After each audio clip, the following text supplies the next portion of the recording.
Outil annonce son verdict. 12 mA et de l'autre côté à peu près 10, on va se retrouver avec entre 15 et 20 mA.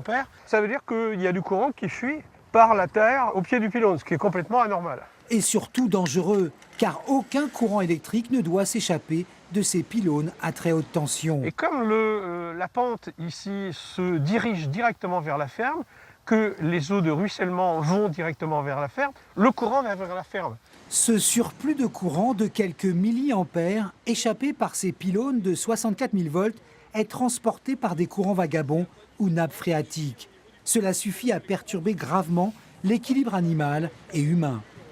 Et cette intensité électrique que les vaches reçoivent par le sol, sur du béton ou par les surfaces métalliques, comme ici à chaque traite, là où l'électricité se ressent, les vaches n'avancent que contraintes.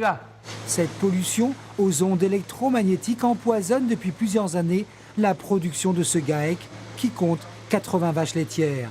Un quart d'entre elles sont réformées tous les ans. C'est une vache qui avait les 8 mars, elle est à sa deuxième amite. Et si elle continue comme ça, on sera obligé de l'envoyer à la casse, à l'abattoir.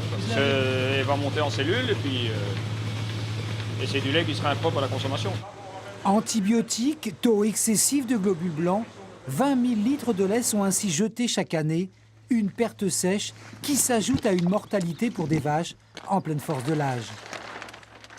Elle a glissé sur les bétons en rentrant du champ, mais pas forcément par être bousculée par les autres, par ses voisines.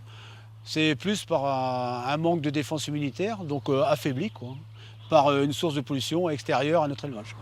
Et il y en a beaucoup depuis ce début d'année ? Là, depuis un moment, on ne compte plus. Un rapport du ministère de l'Agriculture démontre qu'à partir de 6 mA, un changement physiologique grave peut être provoqué chez les bovins.